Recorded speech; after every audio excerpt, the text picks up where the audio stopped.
Yeah, I'm on the water today, not the alcoholic sauce as I usually am. Later in the week, perhaps, definitely, but it's still a school night. I've got to behave myself just a little bit. Anyway, welcome, ladies and gentlemen, MBs, to the ongoing adventures of me, ruining everyone's childhood by chatting over Final Fantasy VII. Last time we left off, we actually got out of Midgar, and that now means we're in the wide open world. It's a scary place, full of strange and unusual shit, and we're going to start exploring some of that today. I also have new glasses, Gunner's glasses no less. They finally turned up after what feels like they've just been chucked through a black hole, but they're here now. They're good. I can actually wear them. It'll be better for my eyes, because I usually stream without wearing glasses, because the previous I had were cheap enough that there was no anti-reflective coating on them, so this is infinitely better. Blue light reduction as well, and good looking. So finally I own something classy that might give me a little bit of fashion, but well, I'll leave you to be the judge of that. Anyway, without further ado, let's catch up to where we were going to Midgar.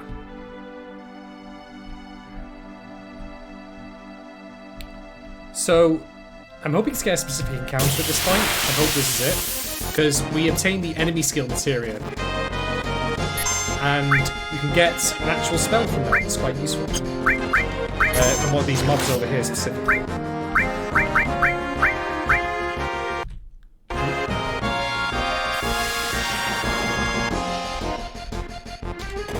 That's the one.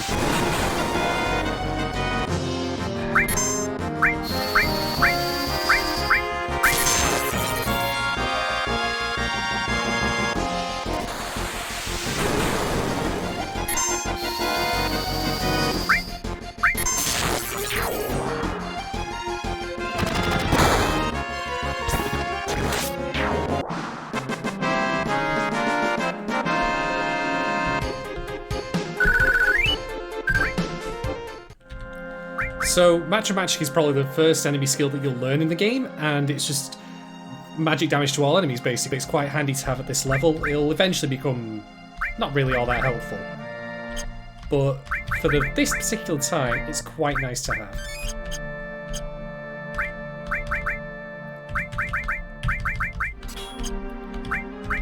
I'm going to give Cloud it.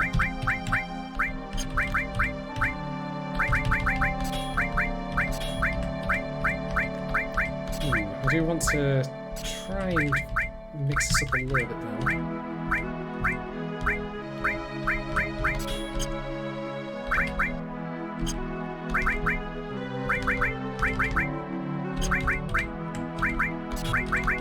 There we go. That's much better.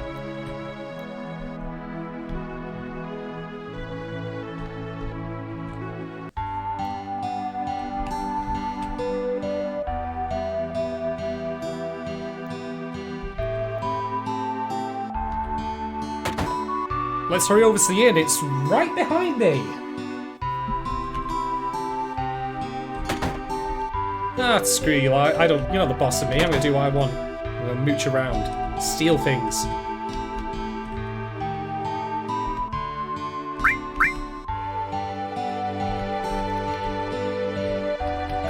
Dead, as it turns out. We'll find out later that, yeah, if that happened, everyone would be dead forever.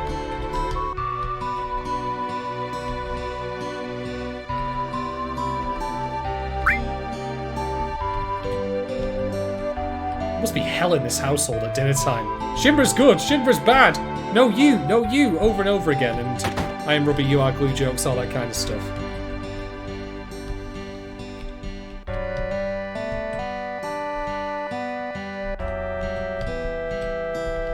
Boo. How dare people lock things inside their own home? I think they have the dock locks in the cupboard. I have no idea.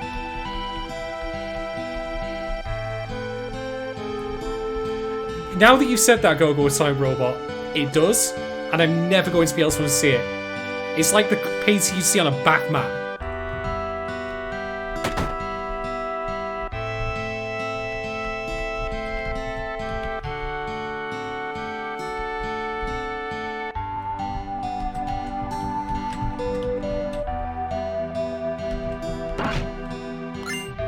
So, the Peacemaker, what the heck is that, you might ask yourself? It's a gun, but it's not a arm gun, as it turns out. Interesting. I wonder who that might be for.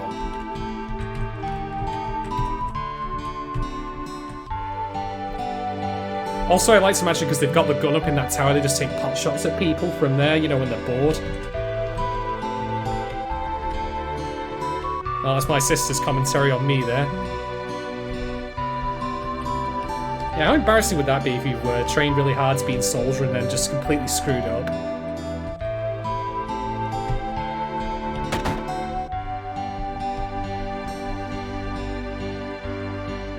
Yes.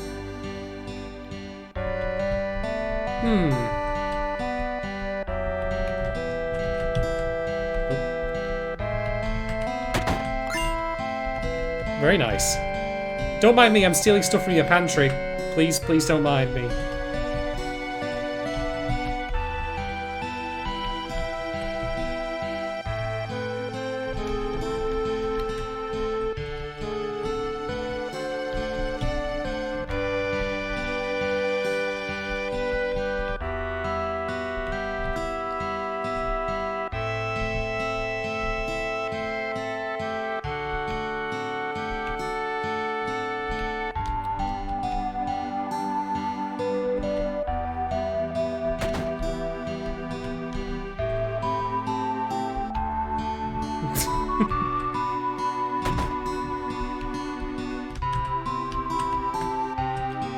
So, if there's one thing I like about Calm, like, apart from the scene that we'll get to shortly when I finally stop dawdling, like, this is the first place that you go to that's outside of Midgar, and you think to yourself, like, after everything that you've seen, that people would be more like, oh, I don't care for them, I'm not interested, but people are very docile here, they're very apathetic to what's going on, even though there are hints, as the kid noted, that things are not right.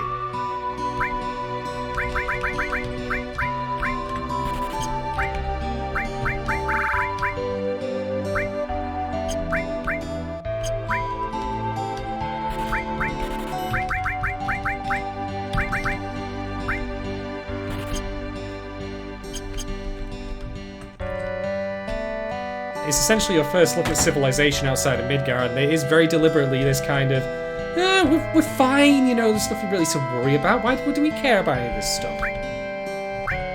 Alright. So we do want an earth, and we want to heal. The others don't need.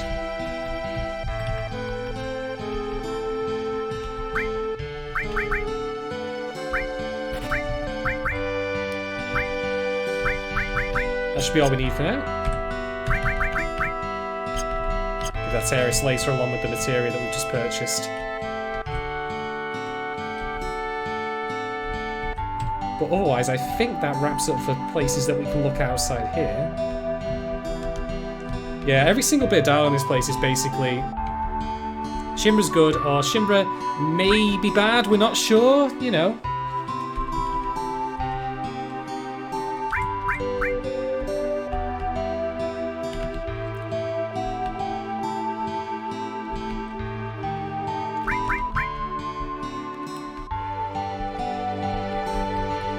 Nice of him. Alright.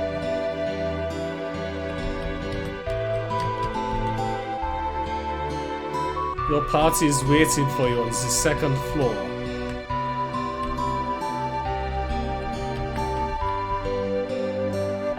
I was just robbing people's houses, you know, getting drunk. God, I get it, I'm late. Alright, alright. So, this is it. This is one of the more famous and well-known sequences of this entire game, and it's the foundation on which a lot of the story pivots, but it's also, to spoil it a little bit, mostly complete crock of shit. But there's a lot of really neat details in this that I'll be pointing out as we go along.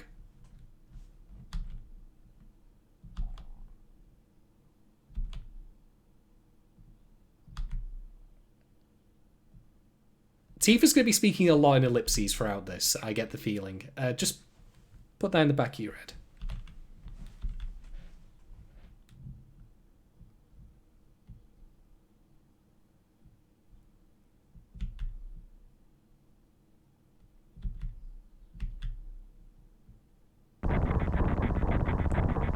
This, by the way, is the first time you see Sephiroth's model in the actual game.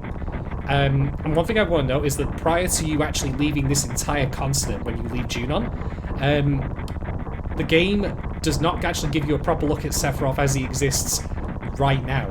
And even then, that isn't strictly true. All we get is really Cloud's testimony here, what other people say about him, and of course the death of President Shinra. Otherwise, there's a lot of build-up basically of the myth of Sephiroth, like throughout the first part of this game, but particularly this particular continent.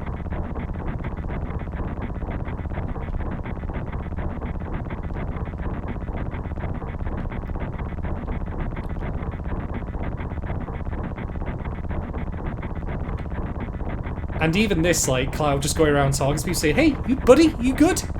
You good? Yeah, I don't get motion sick, I'm just too good."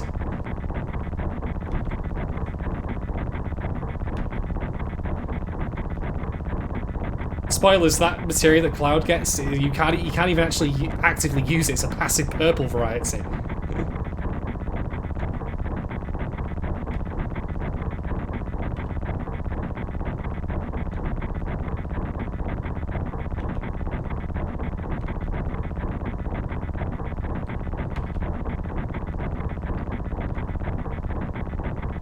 Mr. Sephiroth! Like... I mean, if you've ever seen Airplane, there's a scene in that where, and why can't I not remember his name? Leslie Nielsen's character, he comes out of the cockpit and he says, like, the pilots are still flying the plane, they're perfectly fine, they're, going about their lives, etc., etc. And as he does, his nose just grows longer constantly and constantly. And I just keep thinking that's what's happening to Cloud back in Calm as he's narrating this story. Because this, even now, like, there's something about his dialogue that's just complete bollocks.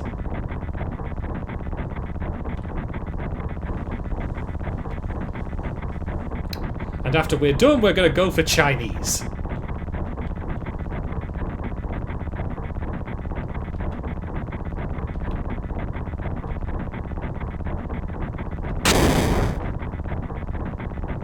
I like this moment because we're going to see in a moment what they've crashed into, but I honestly want to believe that it's just because they weren't paying attention to the road and they just completely crashed into this monster, like, without, like, even stopping. It's like, deer in headlights moment, but as we'll see, it's not any, small monster this one. Excuse me, sir, can we swap insurance details? I believe you might have bent the, the bumper. And Cloud's dead. And he would remain dead for the remainder of the journey. RIP. F's in chat. So, before we go any further, that battle, obviously, you didn't really have much to do. It was, Cloud couldn't really do much. He was weaker than he was even at the start of the very beginning of the game. But I like that moment because it ties gameplay with stories together. Like, you get a lot of being told how strong Sephiroth is. But then you actually get the numerical evidence in that fight to back it up. Look at him just, like, murder the dragon that quickly. Cloud gets bodied. And you even get to see him use some magic if he does, in a turn, try to revive him. And then you can in turn compare that to the power level of your current party. Like, our HP's in the hundreds, his is in the thousands. He's knocking out, like, 3,000 damage per hit. It makes you think even back then, like, how powerful he was. Like, it gets that across to you in a way that's not just, I'm telling you he's strong. You get shown it. And when we get to the point where I'll actually have control of Cloud in the flashback, I'll be able to show you some other stuff that will also back that up even further. And then go on to make a point that becomes more apparent later in the game. I was so mesmerized because I was dead. The dragon just, turned me straight into, deep fried brisket.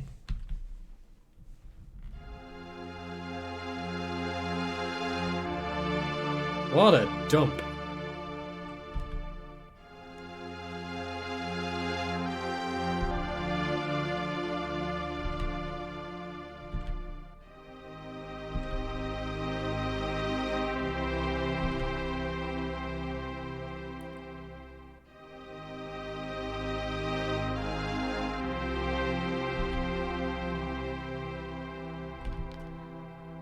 For Sephiroth, it'll matter a hell of a lot in the coming, half an hour or so.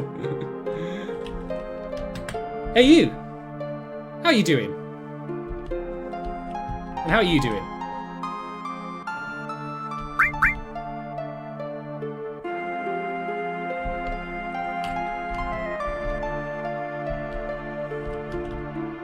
Even the place looks great. Foo-wee!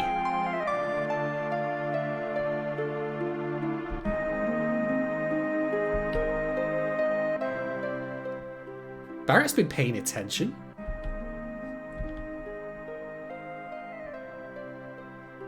Is this on the test?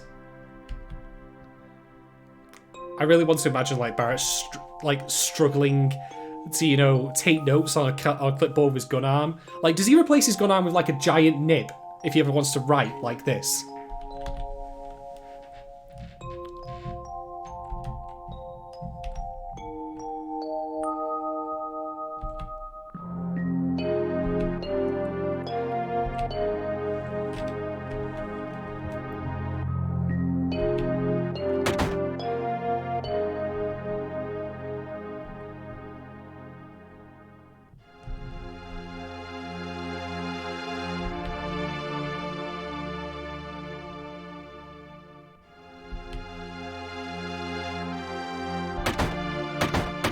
Extremely jealous right now, I must say.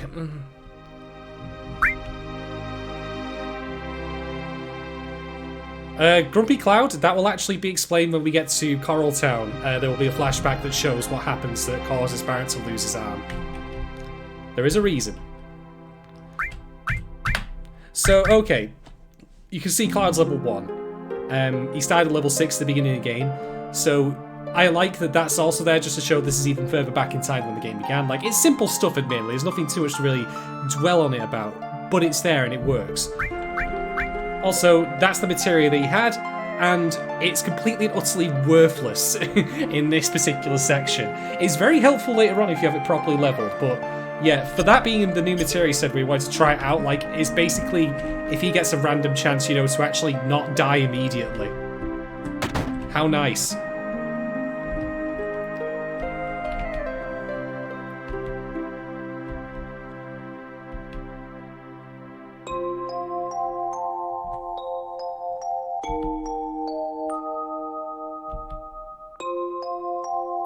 Soldier?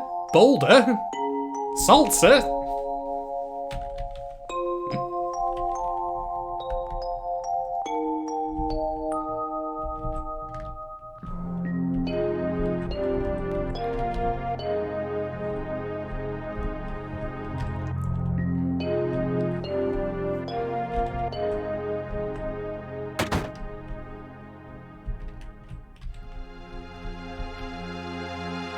Did you go in my house, Cloud? Yeah?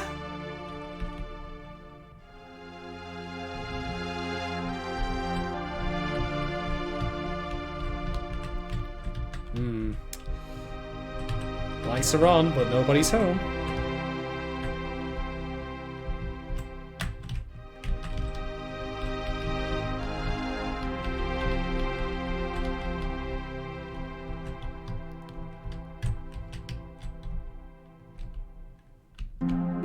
Yes?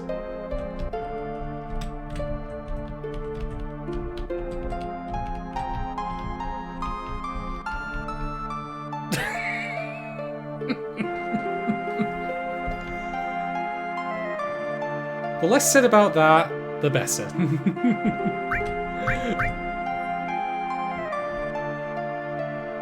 Nah, I can't drag T for too much for that.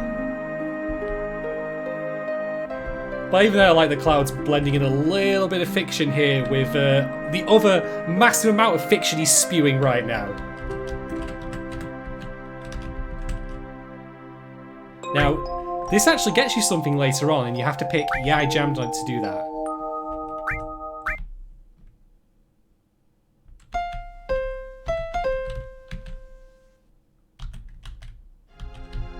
I may have possibly cocked that up, but it's not the end of the world.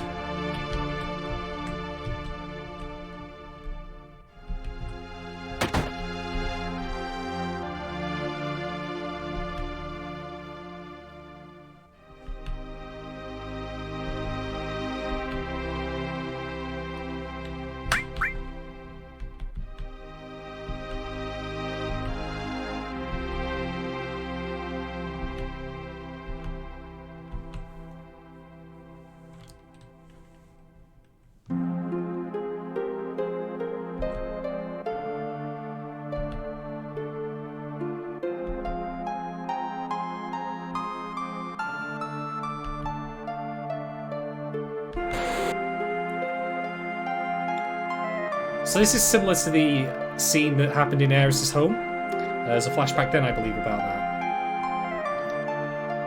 that. Some of the same lines are also here as well.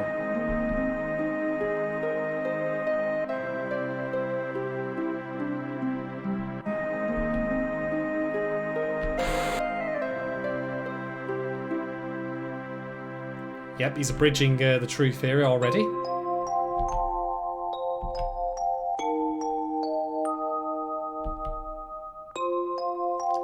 I mean, you could end up like, you know, this really shady, like, you know, club where you pass out because your consciousness has split into multiple personalities and fragments. But there's no way that could happen, right?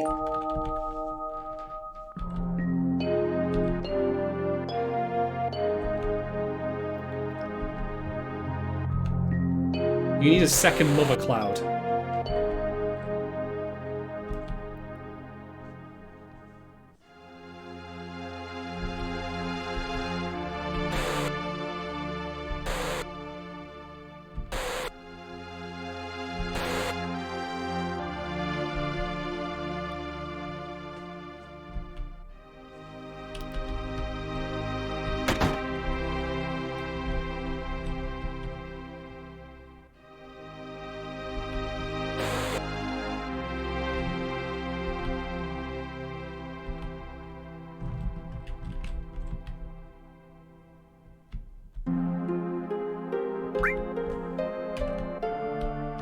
That's probably that line there. I don't take pictures of nobodies.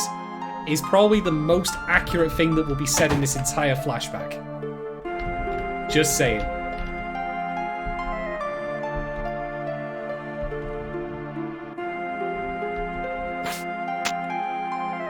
Zangan has a cape, and that makes him awesome.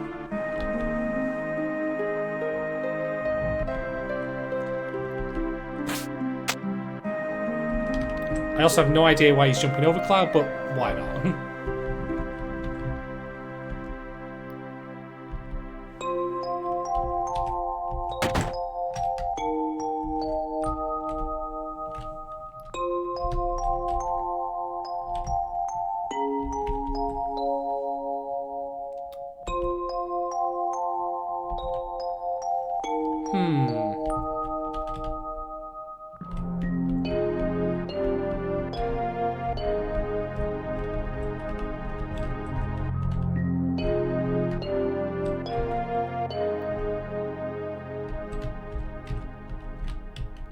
He's talked Sephiroth more, I remember now.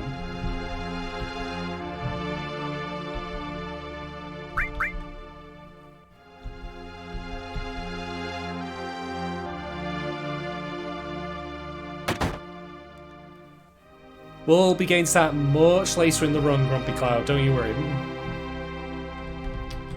Ooh, what's in this spooky place? Can I go in the spooky place? No, I can't go in the spooky place. How disappointing. Ah, Tifa's father. First name Tifa, last name father.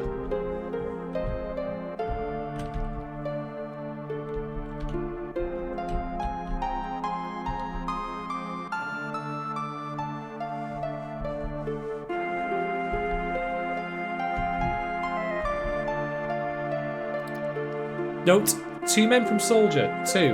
Not 1 member of Soldier and Cloud. Different thing.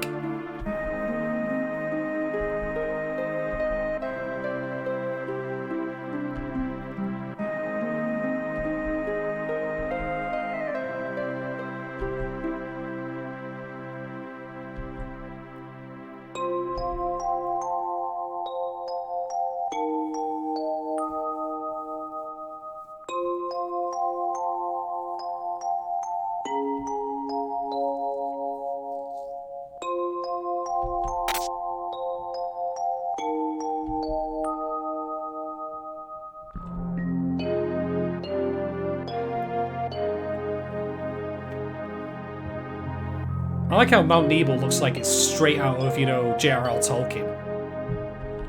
I mean, look at this place. I feel like it'd poke my eyes out if I just, like, leaned in a little closer as is, with all the jagged spikes that there are on it.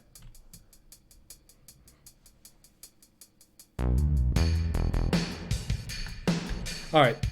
So now we actually have Sephiroth in the party, and we can just take a quick nosy at his equipment and such. So you can see just how powerful he is relative to even our party right now, at level 50, with all the shit that he's got equipped. And no, you can't let him equip it because he'll be like, nope, ain't touching my stuff.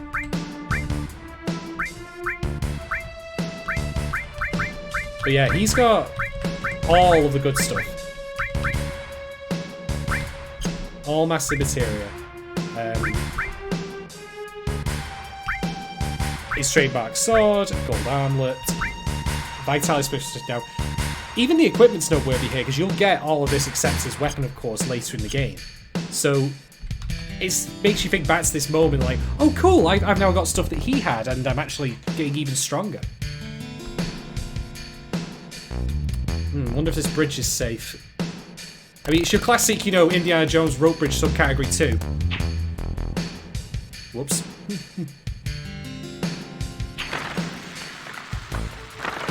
And insert your own, like, you know, Wile E. Coyote falling from a cliff noise.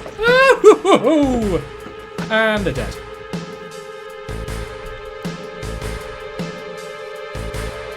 Or maybe not. Oops, Sephiroth's got an angry walk on there.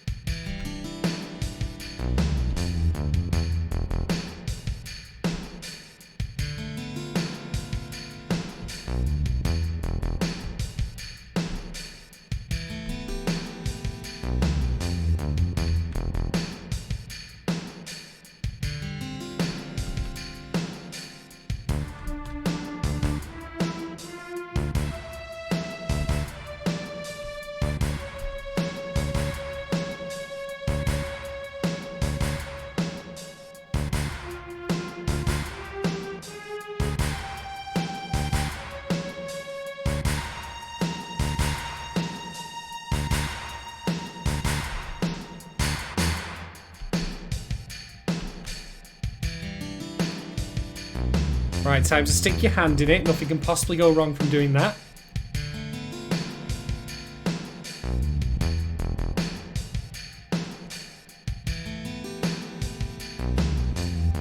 I mean, it could be worse, Tifa. People could just be constantly throwing coins into it.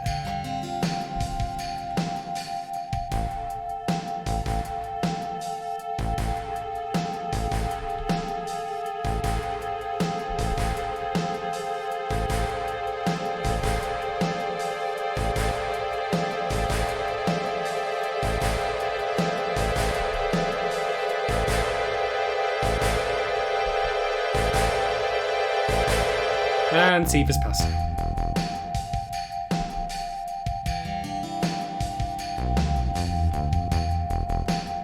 Arthur C. Clarke is spinning in his grave right now.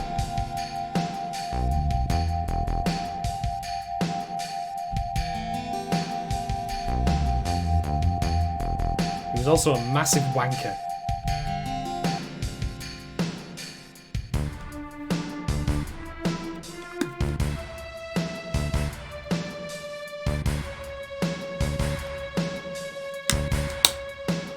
I agree, she's wearing exactly what a mountain or country guide would wear for this kind of environment. It's just crazy.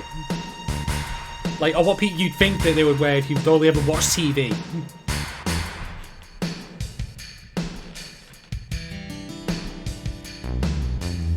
Guided tour, guided tour, guided tour.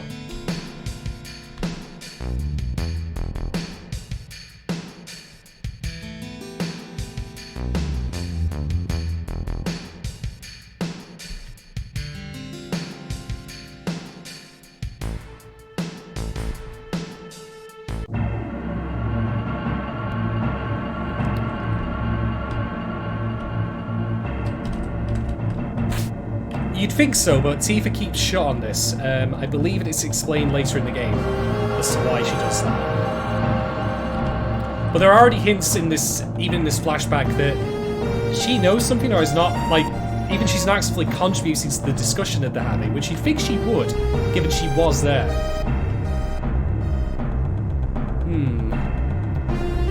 Meanwhile, in the HR Giga's laboratory...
Alright, what's inside this giant Kinder Egg? Oh, it's just an awful hell beast. Yeah, I'd refund that if I got that out of a Kinder Egg.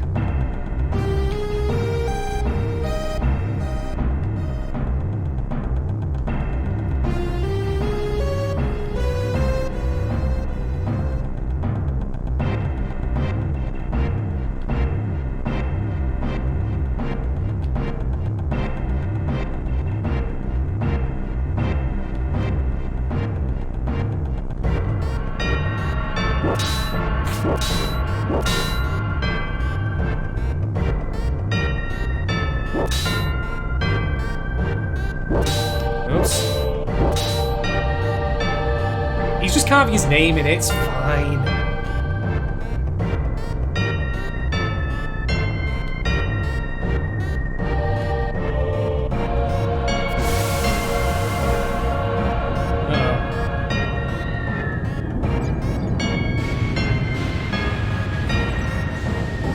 Tonight on Broadway.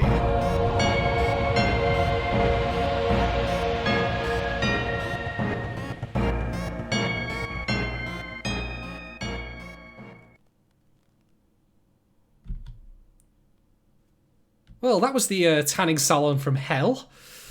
Good thing I don't go to any of those.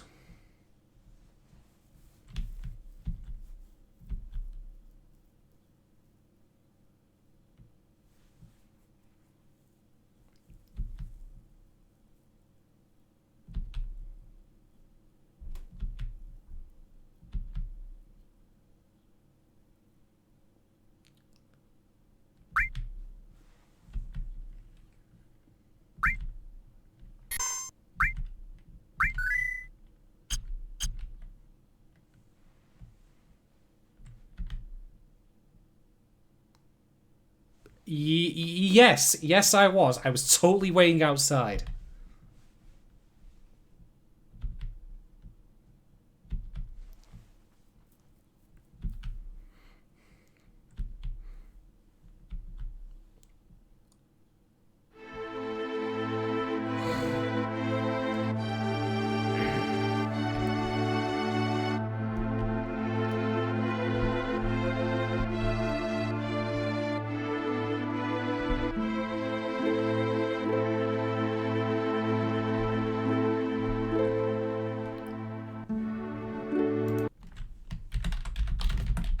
I'll just be one moment, folks.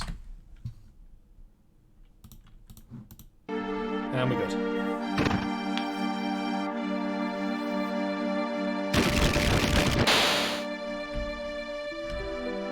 This place, by the way, is incidentally one of my favourite locations in the entire game.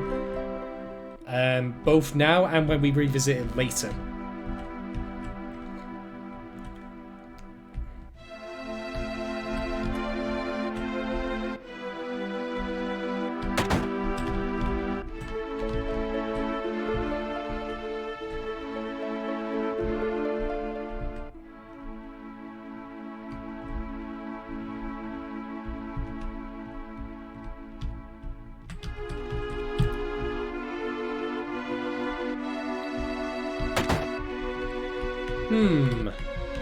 What could possibly be in this safe? I wonder.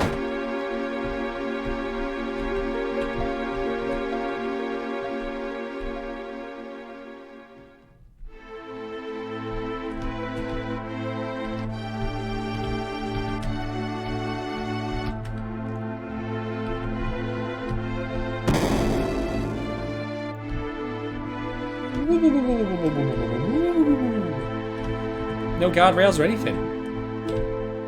Health and safety standards this place are shit. Ooh, what's behind this door? Nope, nope, nope. Nah, fine, I'll come back later.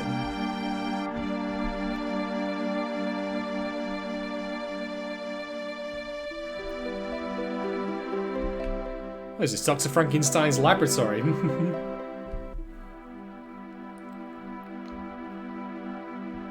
Whoever's writing this, must be a fan of Mega Man if they're going to be using that notation.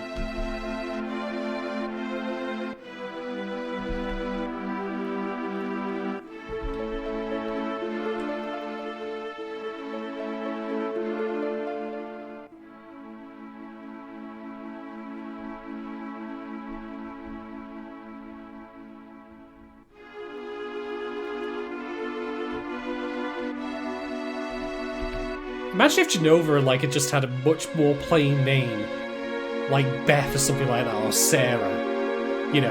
Everyone, so many people on the planet would be going through this exact same, emotional crisis that Sephiroth's going through right now. Or maybe he just, writes it off, this whole thing could have been avoided if, Gast had just named, Genova, I don't know. Yeah, Jane, exactly. Maybe down here? Nope, it's just the library room from Castlevania. Okie dokie, we'll leave you be, Sephi.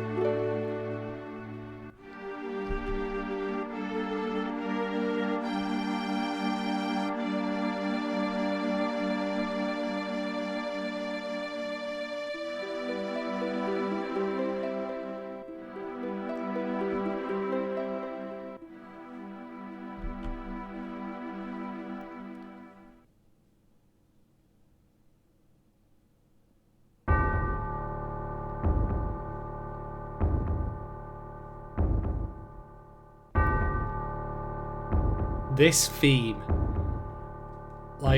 this is not even the full version of the theme, it's just basically the same repeating tones over and over. But even that chills my blood. And I think the reason I like this place so much is because, we'll revisit later of course, but it's so sparse and empty that you don't see anything different, but the music alone tells you something really, really terrible has happened. It's great. That can't be a bad deal, I'm sure it'll be fine.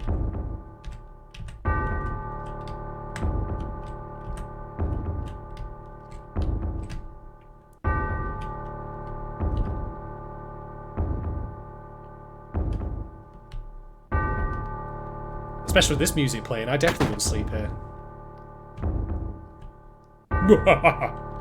Sorry, I apologise. I had to get that out. Oh. I mean, we're gonna learn what happened to Sephiroth in a moment, but I like to imagine he broke because he finally read Ready Player One. It was just too much for him.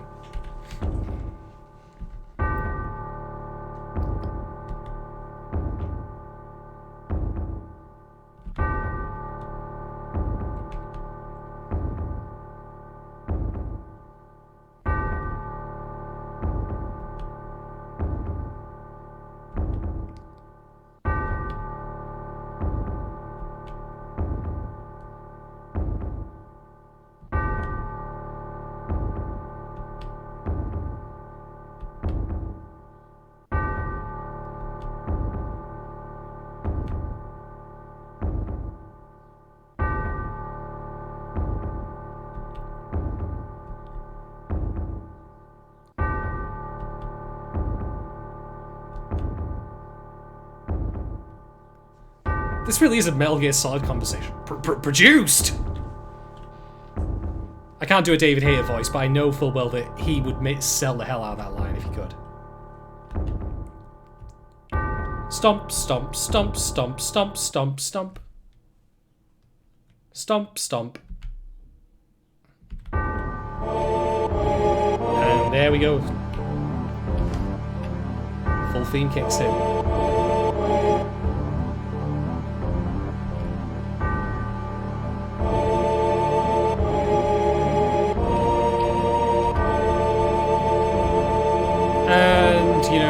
shit going wrong level has now hit level 2. Everyone's advised to, you know, seek shelter and just pray. Even the guards disappeared. Oh! Oh dear.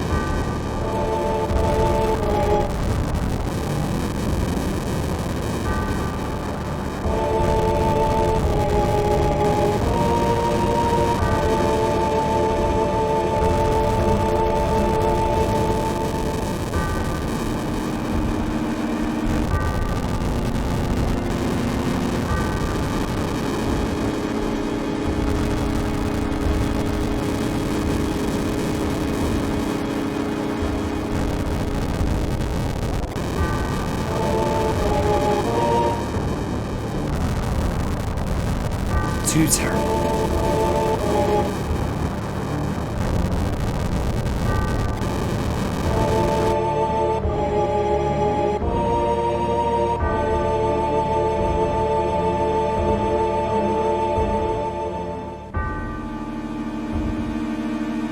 Later, losers.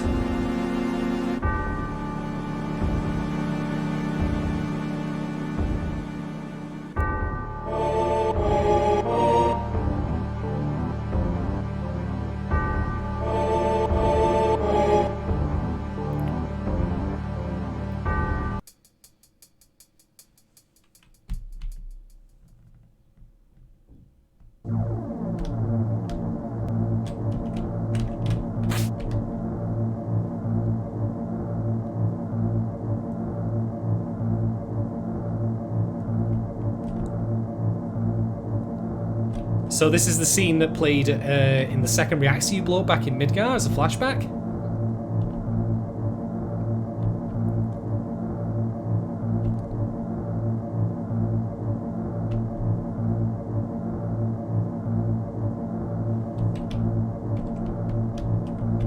And Tifa's dad unfortunately bit it.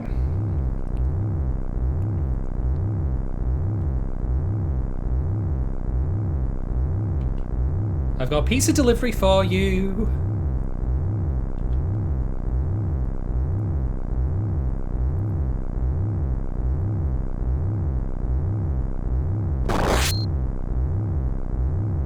No. Or if you want to, you can insert the Greenbird music from Cowboy Bebop there.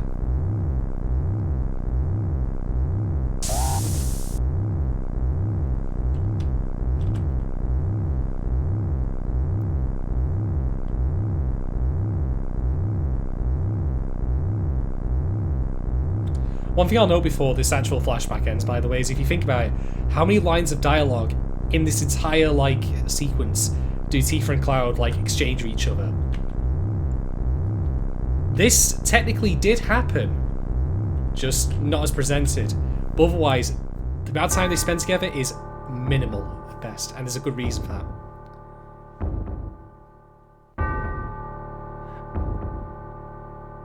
Now, I mean, I know, like, you know, your average power plant is, you know, a complete layer of evil and, like, you know, horrors the mind cannot comprehend. But they really went out of their way designing this one.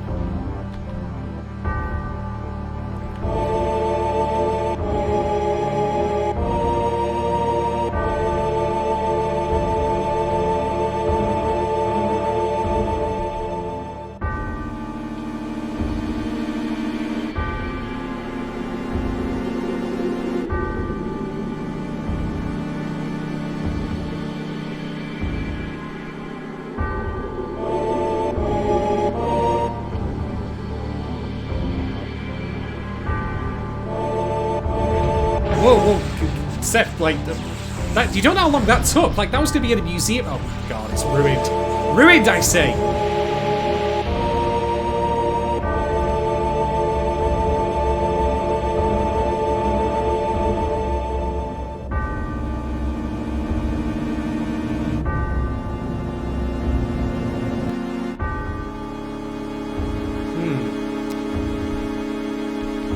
Keep it in the blueberry juice tank there.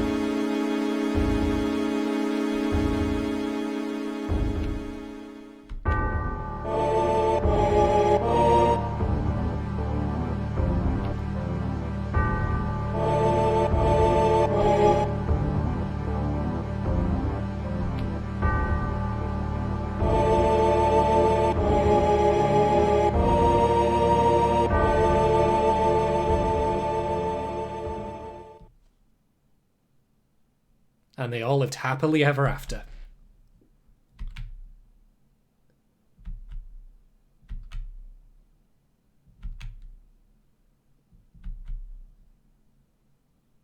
Newspapers are shit anyway. You shouldn't read them regardless.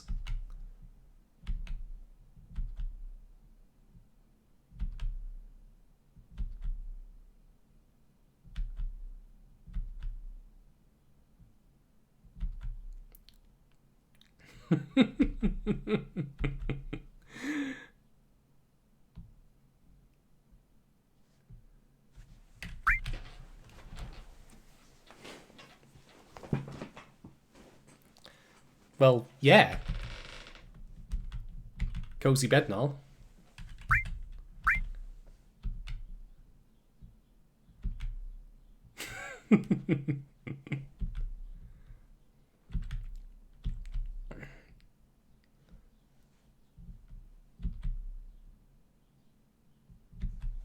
I was so sad.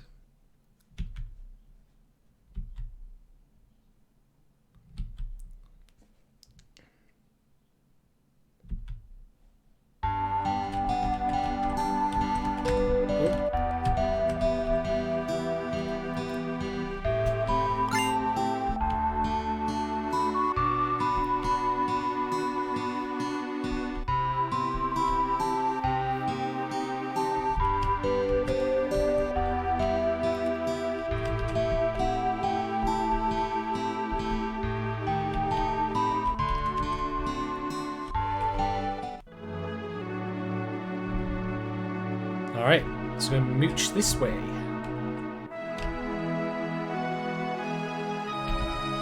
Before we go any further, it might be worthwhile doing a save.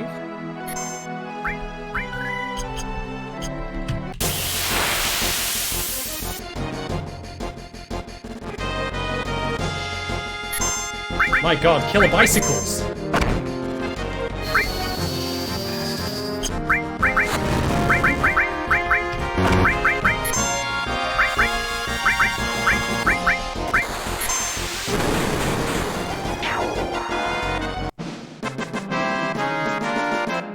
I think it might be party handling system. In reality, it's just a cell phone. But that's my best guess.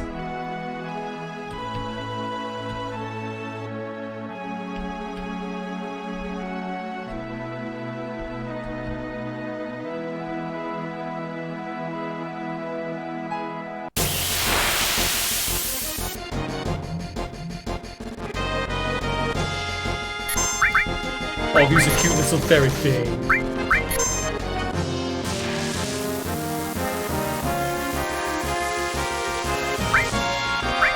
Wow.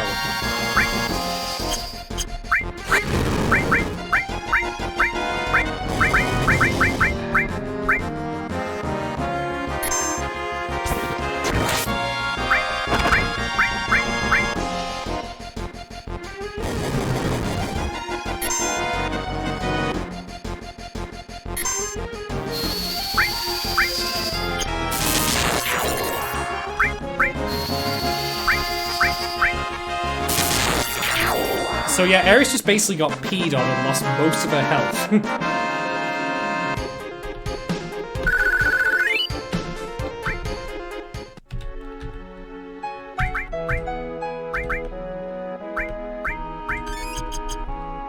Anyway. Nope, nope, don't mind the tracks. There we go.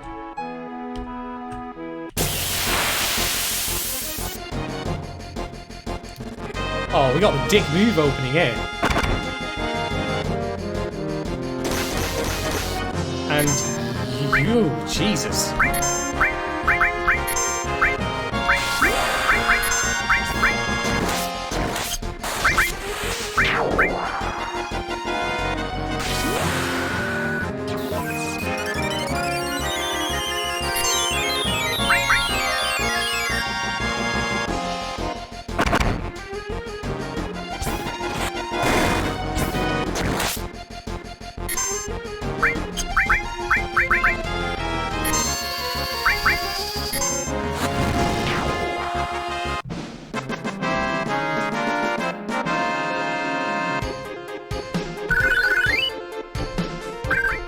do.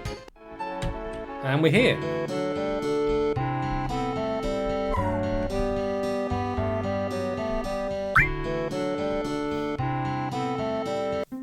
Alright, you can enjoy this moment while I get a drink.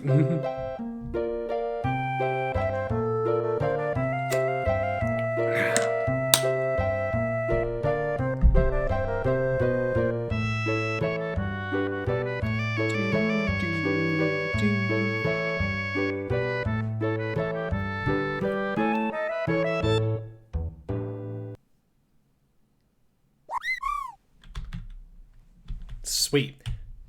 So, the Chocomog materia is like the first summon you can get in the game.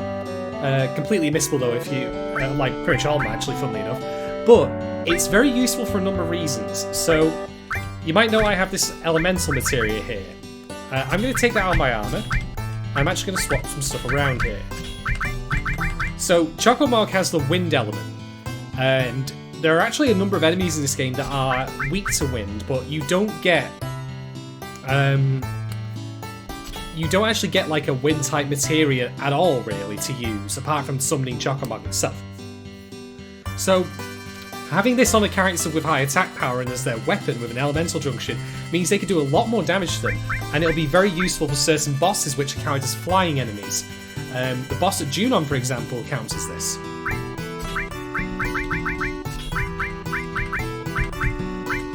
So yeah, we've got all that in place.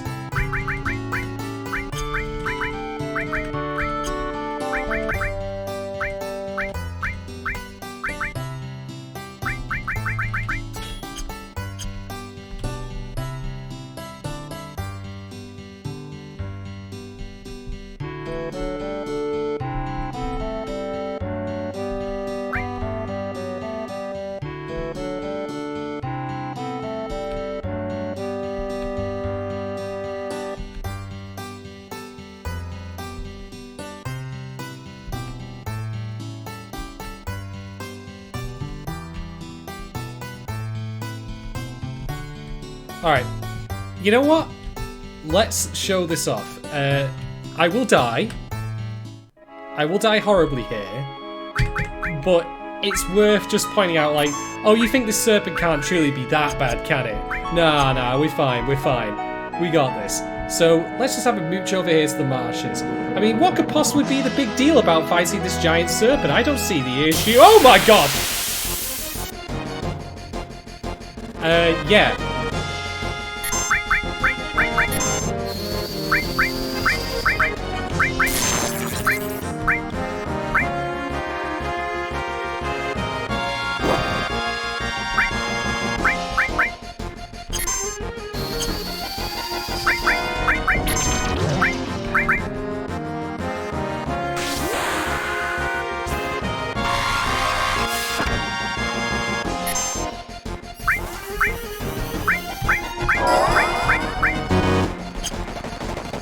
And that's the Chocomog, of course.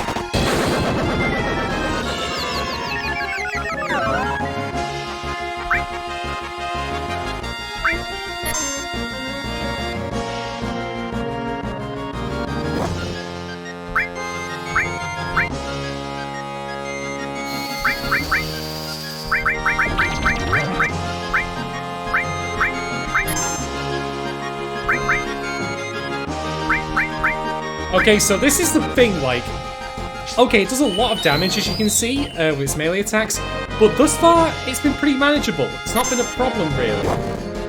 However, as we will see in just a moment, it very much is a problem.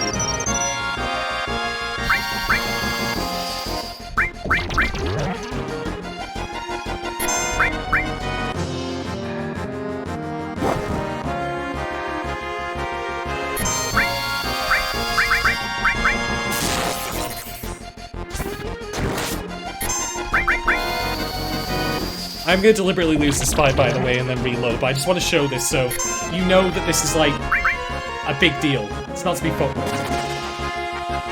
It was very nice of it to eject Aeris out of the battle, though.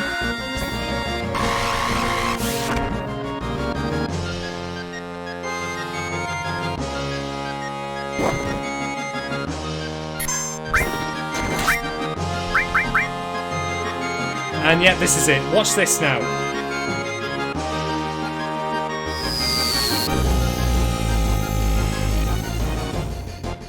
Rip.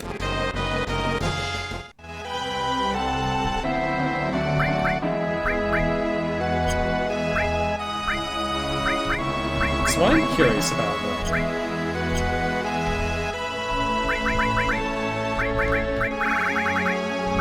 Yeah, you didn't. You see, I didn't actually learn it. You have to survive the fight in order to learn enemy skills. So getting beta is not really possible. But rather than reload, I'm just going to use my Phoenix Downs and some magic. Had the Midgar Zol not kicked Eris out of the fight, that would have been a game over. There are strategies to try and make it possible to actually win even at this early level, but it takes a lot of time and effort, and it's really, in my opinion at least, not worth it if you're doing a casual playthrough. But nonetheless, you've now seen firsthand how deadly that bastard is there. So we are going to need a chocobo to go and cross the marshes.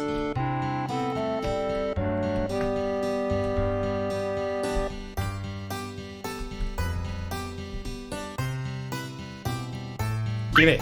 Give me a chocobo.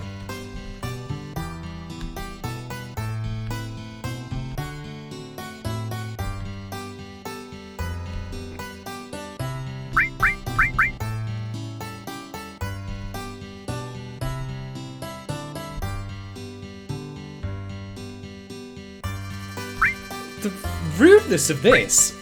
The rudeness.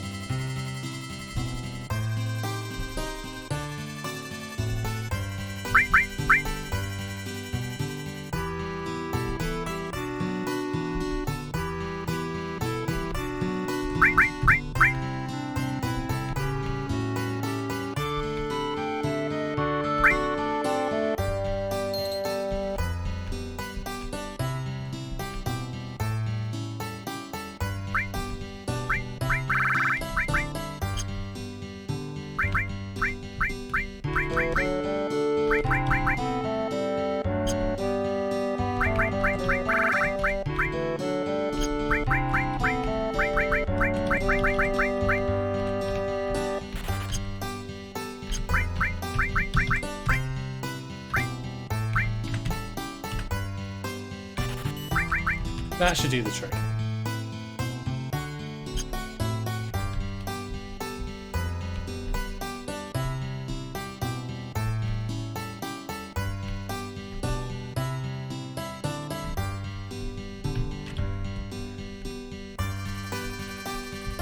Now, unless I'm misremembering, I could have sworn there's an item in here that you can pick up, but maybe that's just completely going out of my head.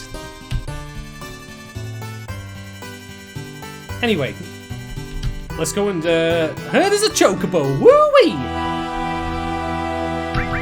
First off, though, before I forget.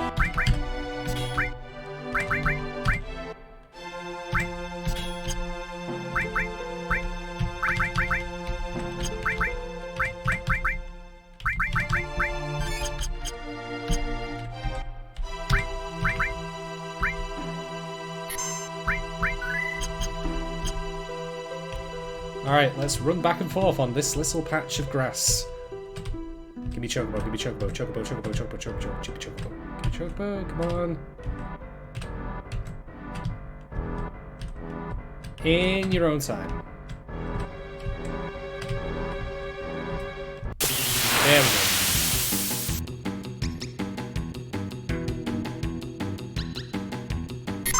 A chocobo, my god.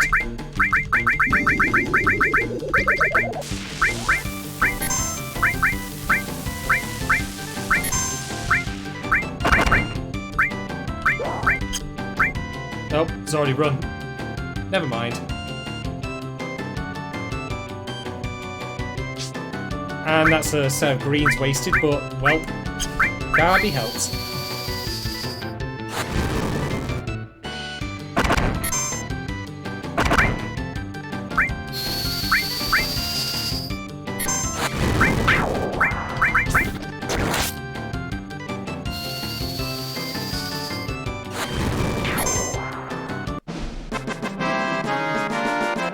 Again next time. In fact, to make things a little easier, There we go.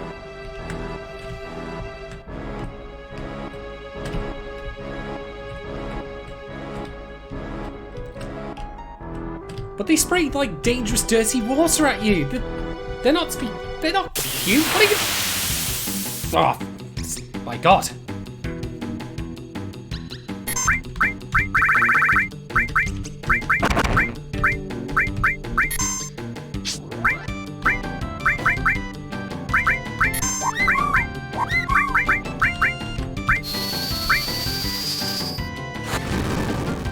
Alright, let's murder these things.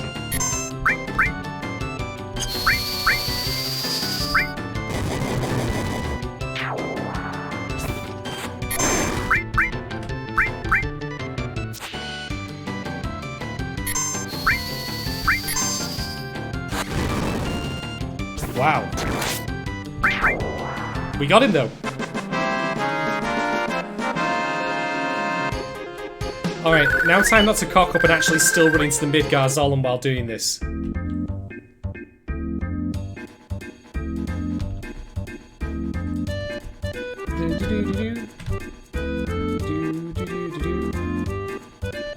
Right, ah! You can still like be caught by the Midgar Zolom if you run into it while on a chocobo. And I really don't want that to happen. So thank God for that.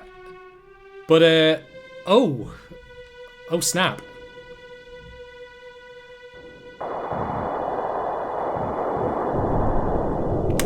Yeah, well, snake meat, anyone? We can go grill some if we, if you like, make, a little broth out of it. It'd be great. There's place to go around. But joke as I might, like, this again is another bit of them building up to like who Sephiroth is now powerful is. We still haven't actually seen him in the present day. I've just actually taken the time to demo how dangerous in game the Zolom is, at least at this particular level. And now you see that he's not only killed it, he stakes it as a warning to others. This is a man who is not to be fucked with.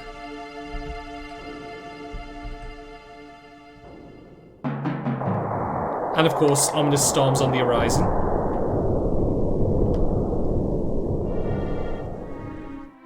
Well, we'll just pretend that never happened. Alright, we've got to leave the chocobo behind though. So, this is actually a point of no return now, because we can't go back. At least not at this point, unless we want to try and run past the Zolom, which is easier said than done. So now's a good time as a to save. And let's pop into these mithril mines.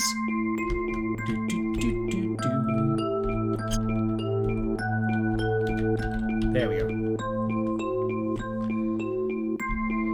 So this place is loosen it, but on top of that there's also an enemy skill we want to pick up as well. And this.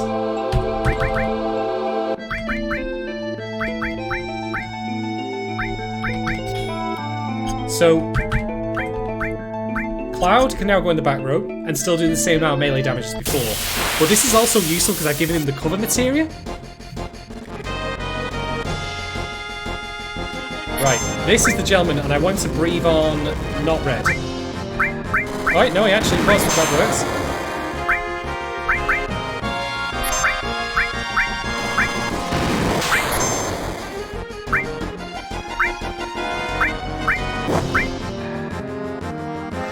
So yeah, Flamethrower, another really nice spell to have at this level.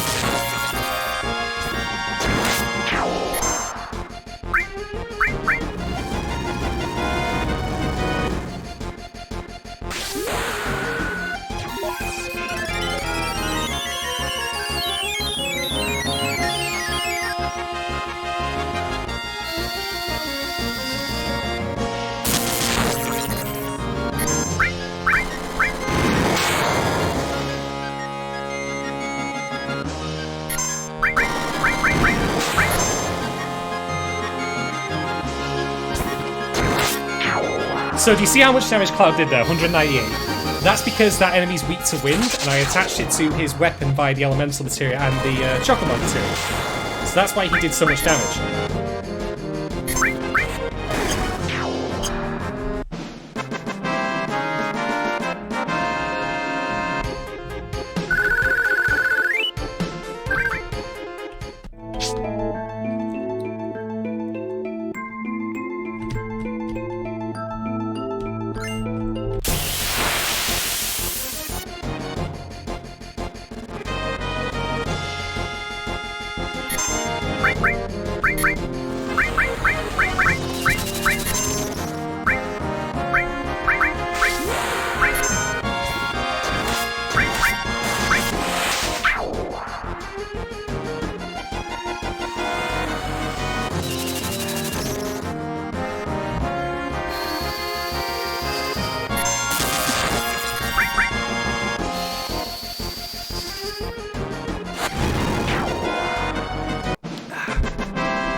won't go camping in here, but nice of someone to at least leave that behind for us.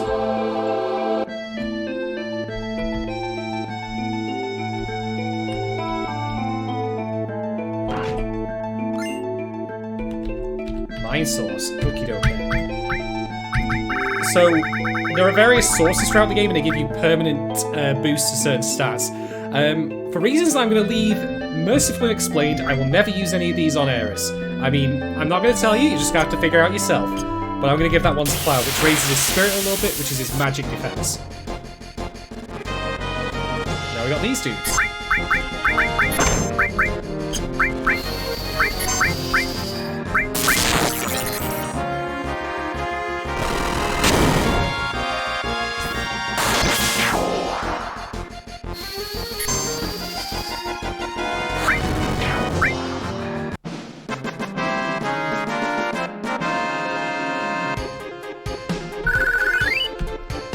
So Aerys was in a particular state then. She had a certain debuff on her, which I think is darkness. It's not the same as blindness. I believe it actually stops you from using limit breaks, if I recall correctly. But for the moment, let me interrupt very rudely, for my name is Rude.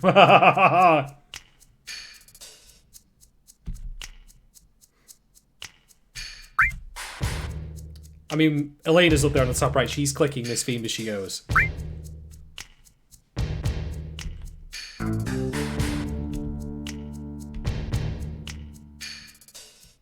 Also accurately.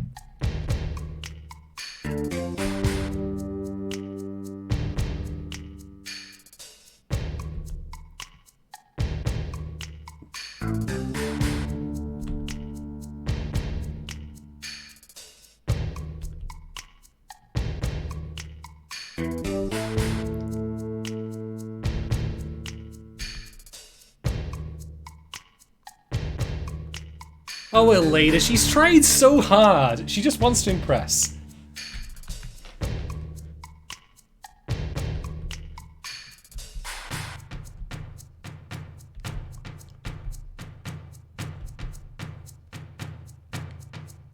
I'm just going to let my lips flap and tell you all about this thing that you probably shouldn't know. Whoops.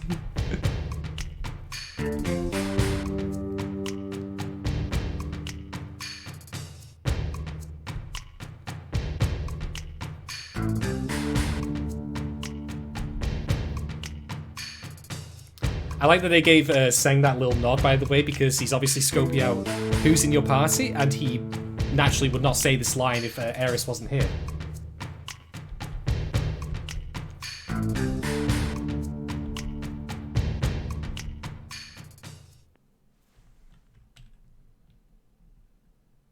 Well, that was a moment.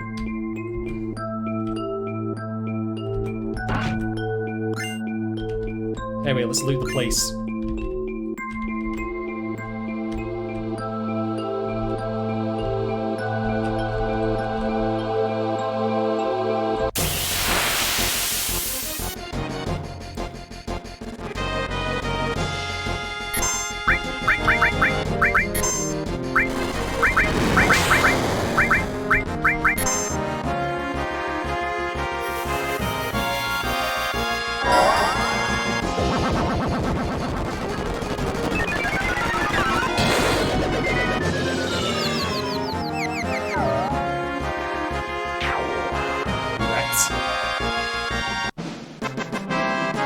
Of course, that's not the only thing that the Chocomog material can do, but the odds of the other thing happening are actually low. But if I can make it happen, I will. Just... oh. Well, that's unfortunate. So my game just crashed, with an unknown exception. Yeah. That's rude of it. Well, whoops.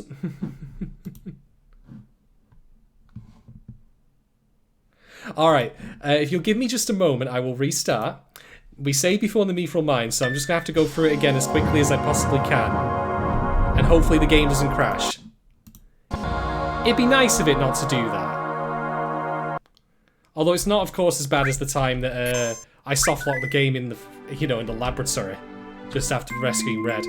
So let's go do this all over again. Again, I promise to make this as quick as I possibly can.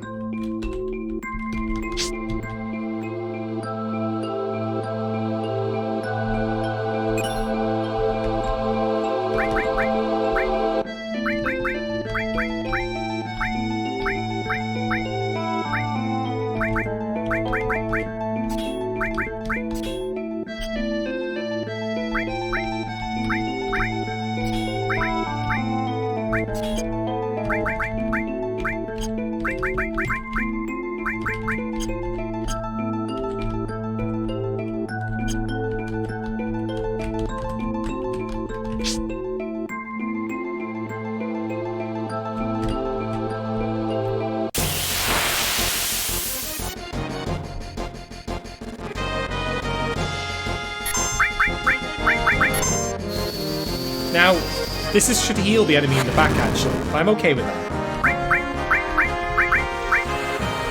I just want these guys in the front dealt with as quickly as possible.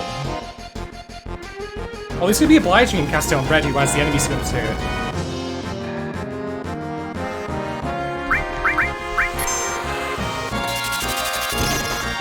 Either that or a Mog, but I otherwise do agree go Atomic Robot. That's what it should do.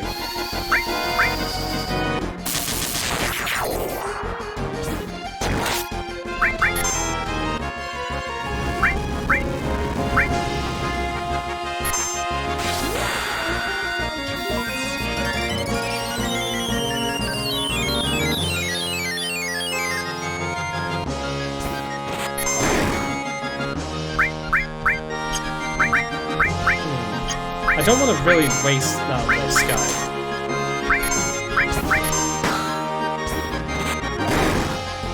Wow, he just will not die.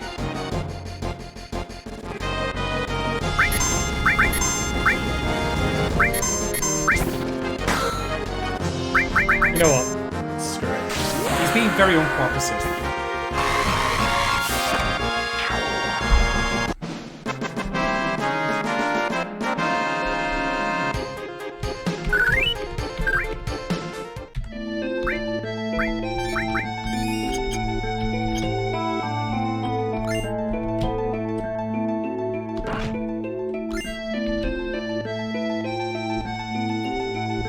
Be kind. Okay, that's good. Now just loot the rest of the place as quickly as we can.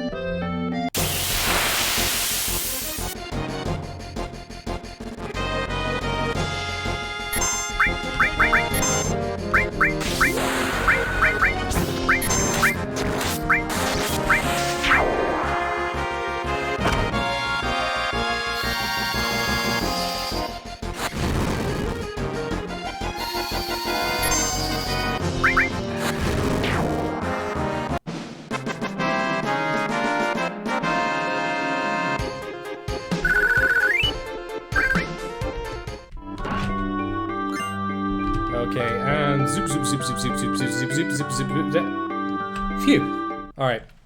Let's see how quickly I can mash my Z key to get through this conversation again as quickly as possible.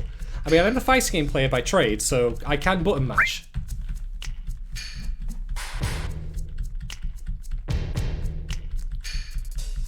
And I'm also going to check my phone while doing so, because I can multitask.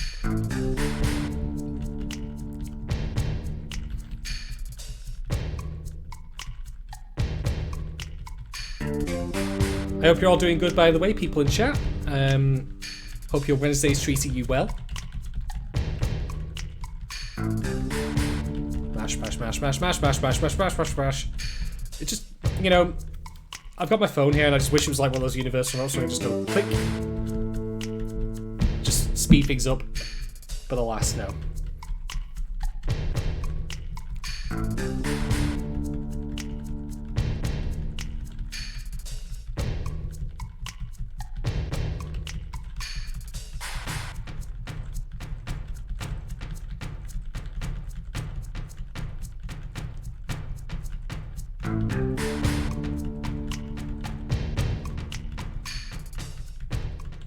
Alright then. Okay, so first thing I'm going to do is to actually try and get outside.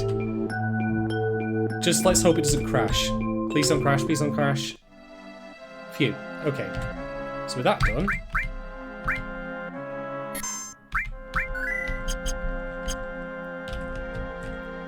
I'm just going to pop back inside very quickly to go through that other door and get the loot from there. Ah, god damn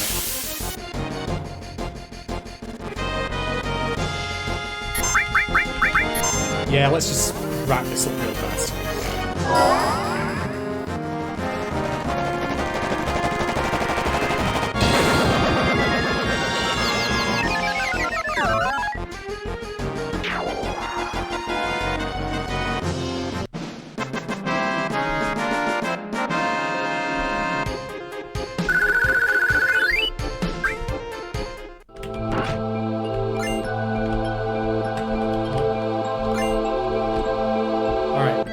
Can I get out now without another account? Let's find out. Take your bets. And he scores! And it's not broke either. Thank Christ for that. Okay then, so we got to head to Junon, which is on the coast. But first off, if we nip over here... Ooh, what's this place? Well... Why don't we go and take a nosy?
So what we have here is basically a microcosm of the whole story of Shinra versus the planet.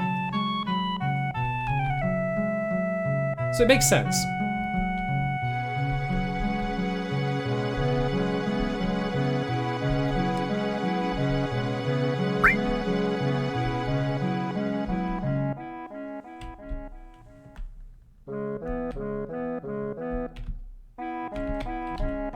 All right then.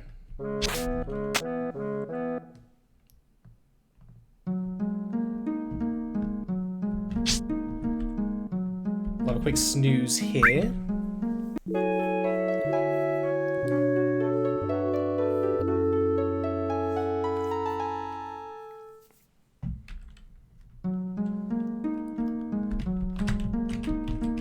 Ooh. There we go.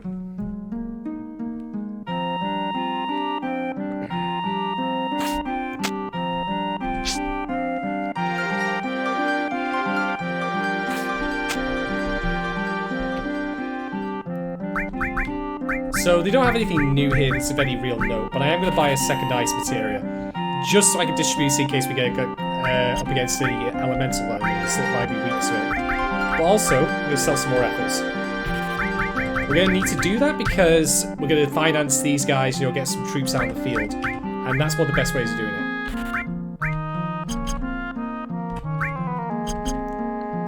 While I'm here...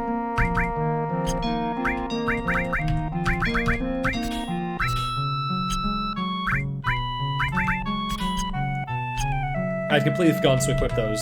Slightly embarrassing, but hey.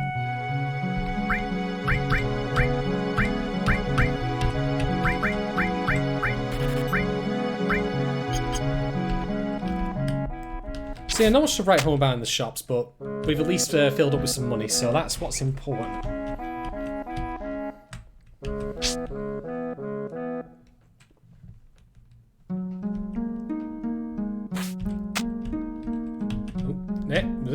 There we go.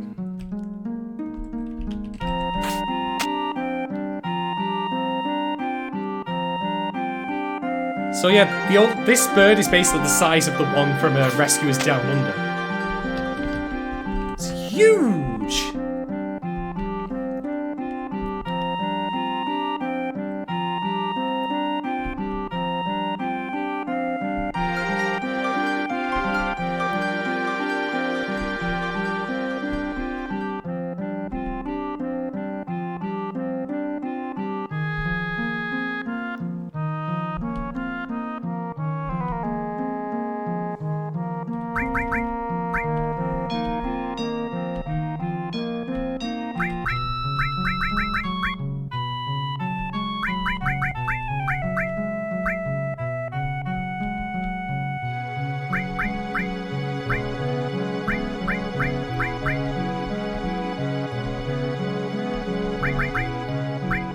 I'll give him 2,000.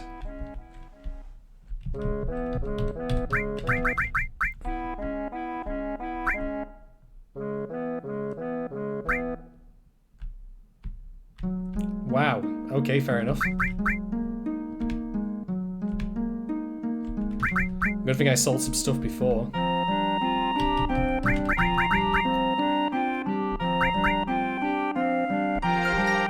just giving you money, what the hell?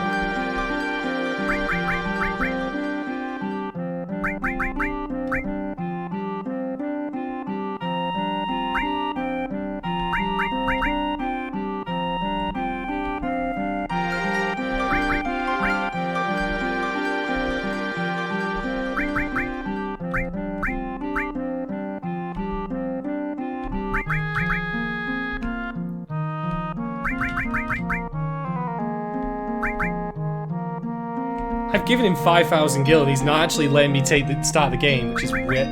I don't even know.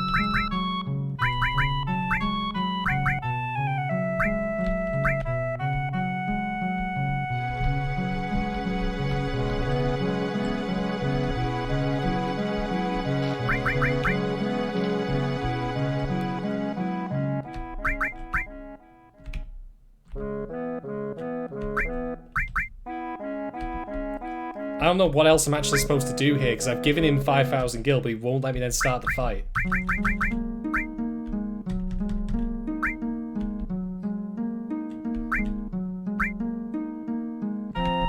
I don't even know right now, that's so weird. Maybe if I donated a chunk.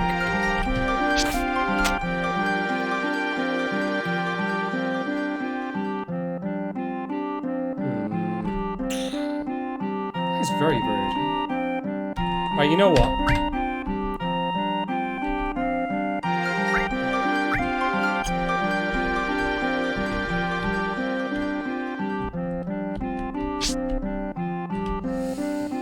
That is random as fuck. Alright, tell you what then. I will leave them to it. We'll be back to help them later on for definite, but for the moment I'm just gonna skip it because they just... I don't get it. That was so fucking random. I gave you 4,000... I gave him 5,000 total. I sold some stuff to make it happen. And they were just like, nope, screw you.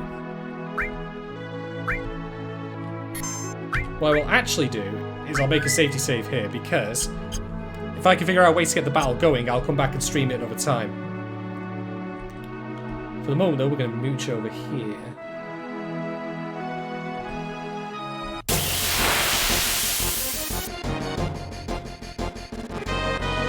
I just want a hug!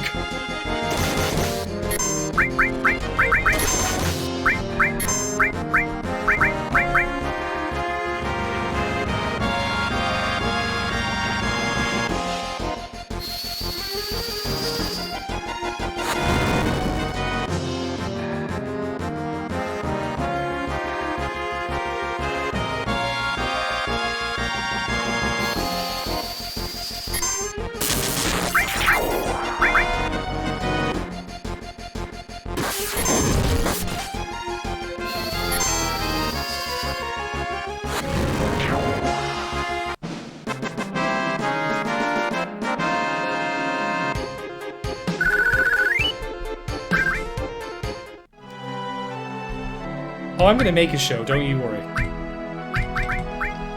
I'm not leaving the continent without taking her with me.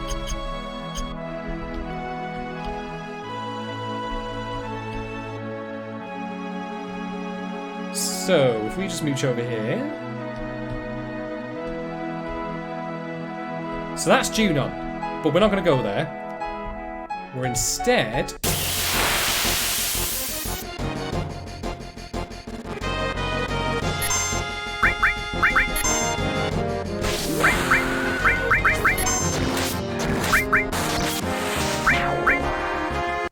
We're instead going to go looking for her. Now, this is the point where I've got to trust my memory because I believe she might be in more of the forest. I could be wrong on that though. See, my memory's sketchy on this. Oh. I did not mean to encounter Chocobo here. But I'm actually going to see if I can get the Chocobo to do something very specific. And you might be wait, why are you attacking it? There's a reason for that.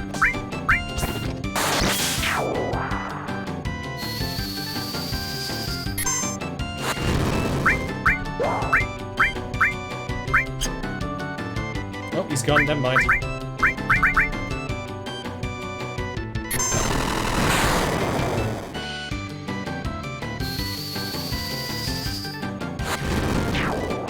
Yeah, that's the one.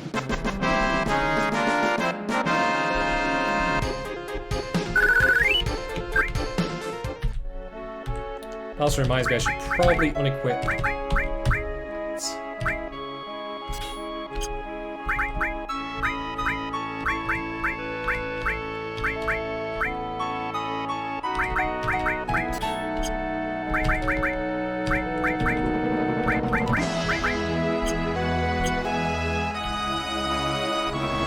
Find the forest now.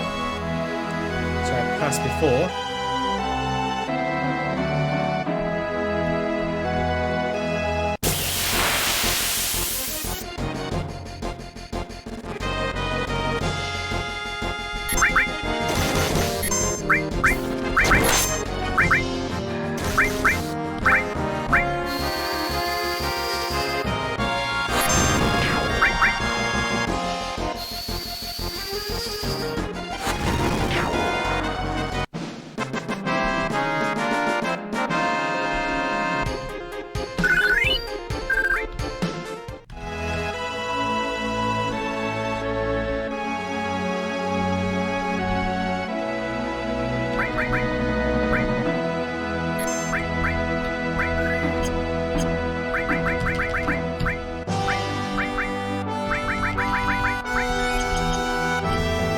Alright, here we go.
Excellent, there's got a new limit break, which is always nice.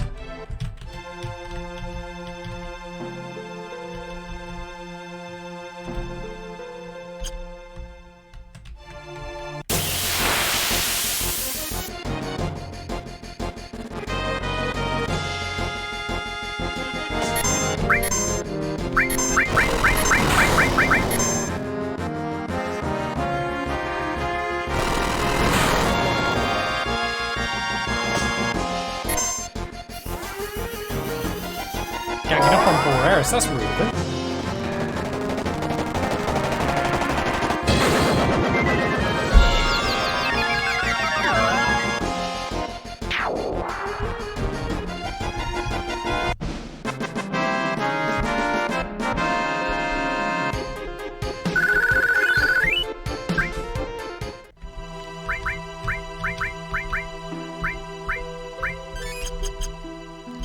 If you'll excuse me just a little moment.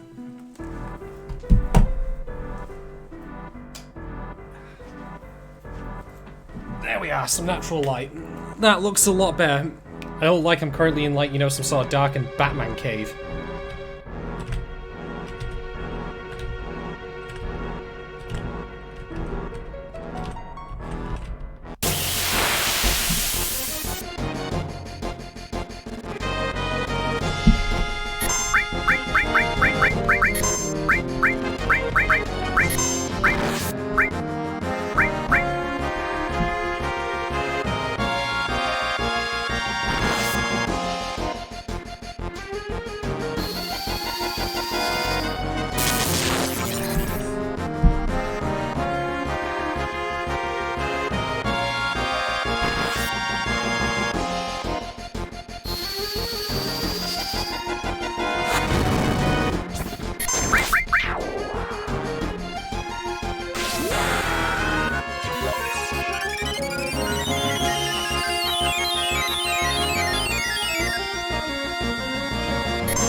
I promise you I'm not trying to cheat here and actually look the details up on my phone while we get to work on this.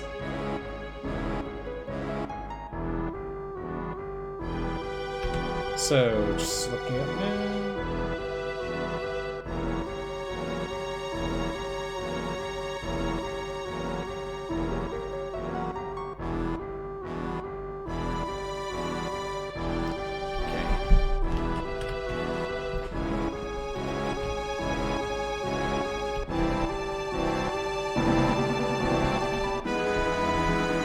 So it is indeed the forest, we just gotta wait until we get the encounter.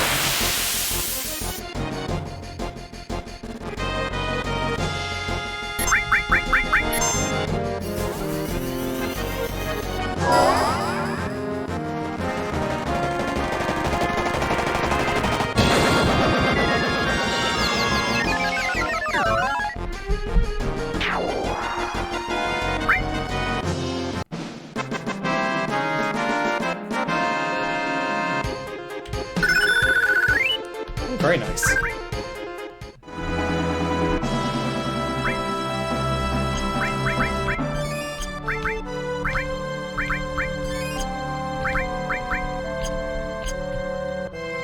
If I get more money, by the way, I will actually go back to Fort Condor, because I've also found out there's a very nice reward from it for Red 13. Just means I need to donate a lot more money.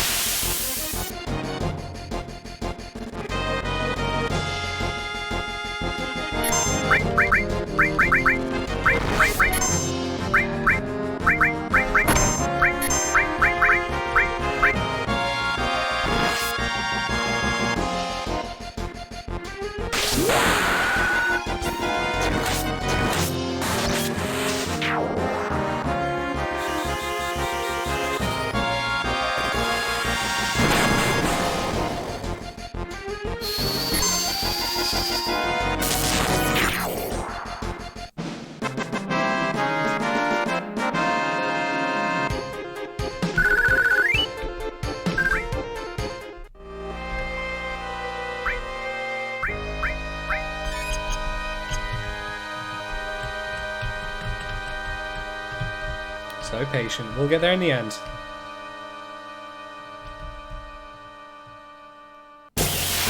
Show yourself, you tiny trash goblin.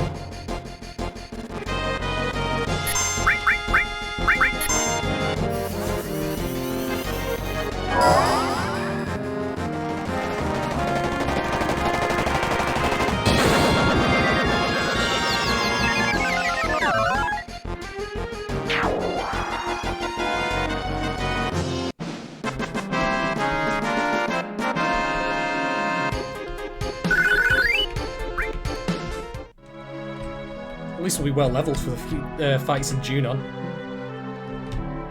Come on, you little trash panda, where are you?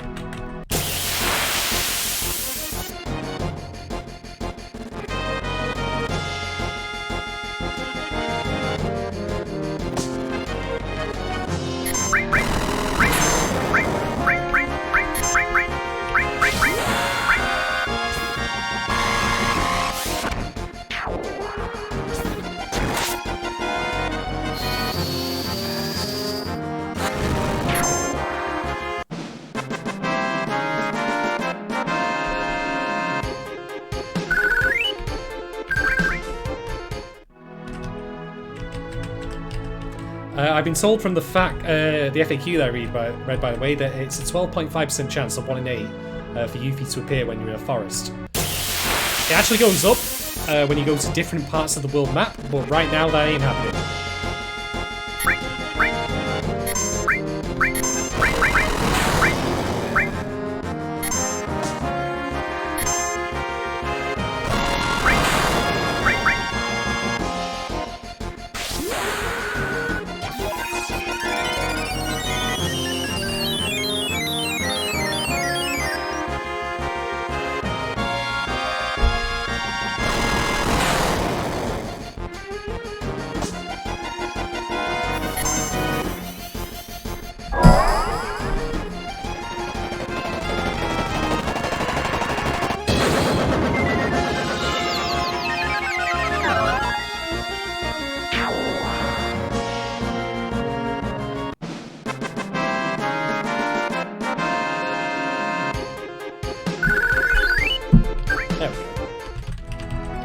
Come on, game, be good.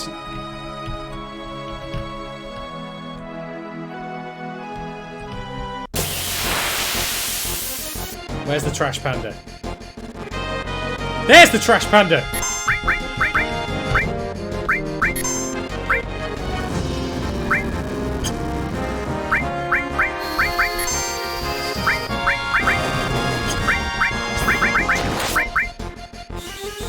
Avalanche!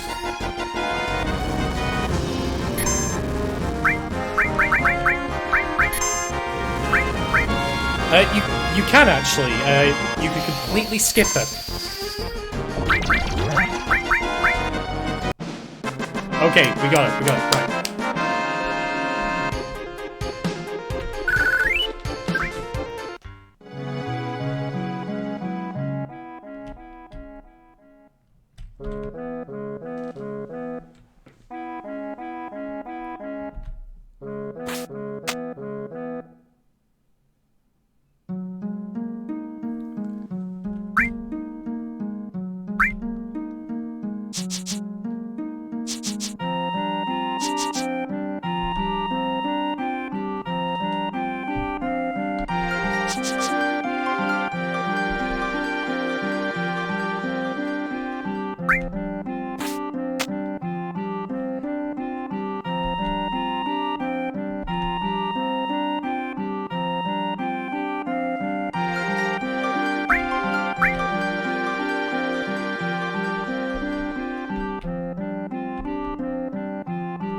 You just completely, like, made her tiny little brain just sizzle out.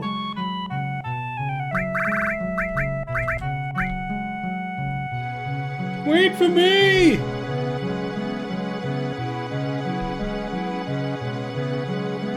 Nyuk. Whoever did this translation was a Three Stooges character, and, like, Yuffie is basically all three of them. bundled into one person. Ah. Alright. So, since we actually have Yuffie here, let's put her in place of Aeris for a moment. Just so we can have a look at what she's got. So she's got the throw command, which allows you to actually, like, throw weapons. As a joke once, I threw Cloud's ultimate weapon for fun. It was, not my finest hour. Anyway, we'll put Aeris back in for now and bring Yuffie back at some point in the future.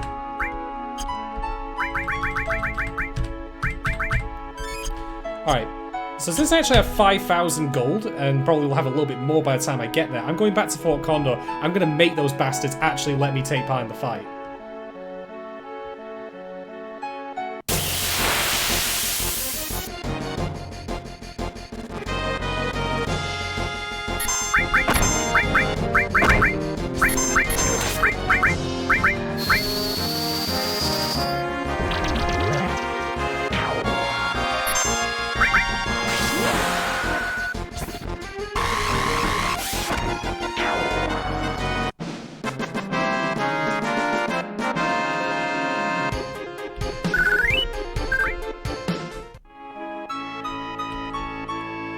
Before we go in, though,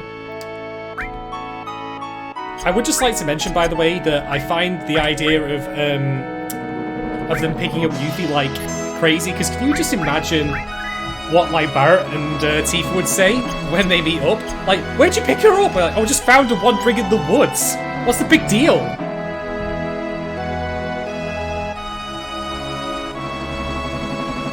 All right. Let's make these bastards pay up and actually let us take part in this.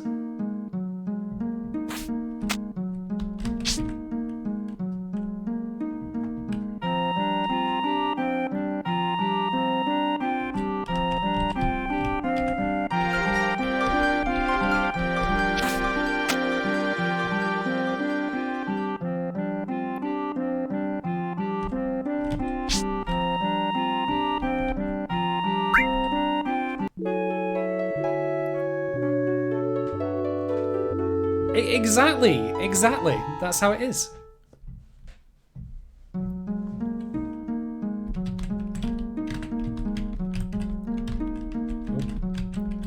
Come on. Stairs were awkward for Cloud. Like I say, we got Super Tin Hands, it's difficult.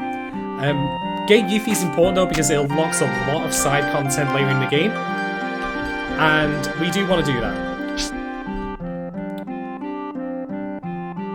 Especially if it also expands upon plot points that actually came up in Aeris's mother's flashback. Elmira's, like, you know, mentioned about the war. Alright.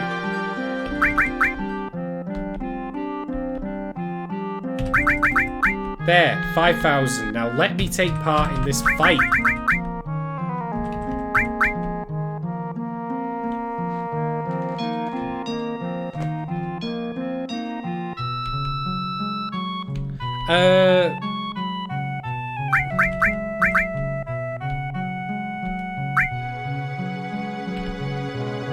I got nothing.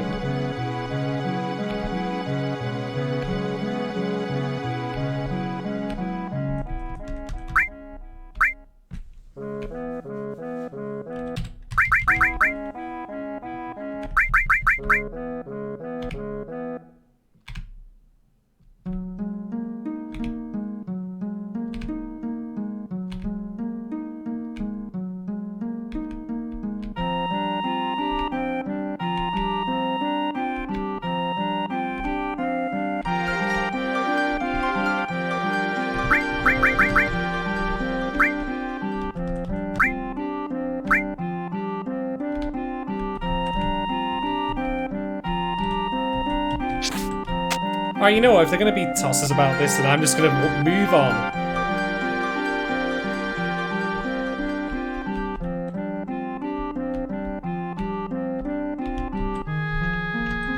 I literally gave them 5,000 gold that I just picked up from grinding. And they just won't let me take part in the fight. Like, okay, you can have the money, we'll take your money, but we won't, like, let you do anything. I don't get it. But it doesn't matter. I really wanted to try and get the actual prize from that, winning that minigame, because it's a really decent weapon for Red 13.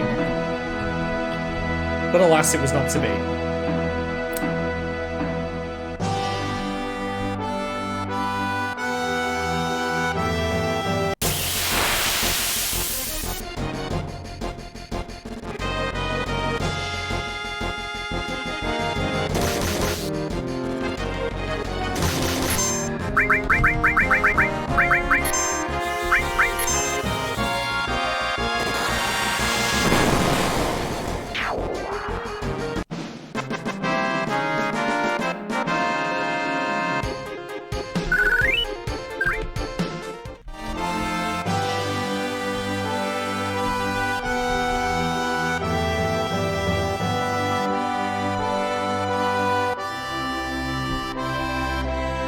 Alright, so after this fight, we're at Junon now.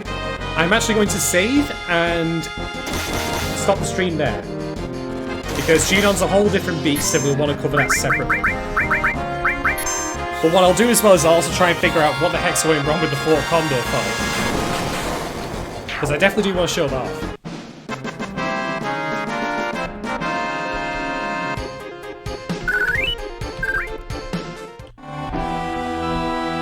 So, with that in mind, let's overwrite that save. And that's that. Thank you everyone for joining. Hope you all have a good Wednesday, whatever's left of it, wherever you might be. I'll be back probably later in the week to do more Final Fantasy VII. I hope you look forward to it, because we'll be going to Junon and doing all the crazy stuff that happens there, which is one of the best parts of the game. But until next time, thank you very much for joining me again. Everyone take care of yourselves. See you soon.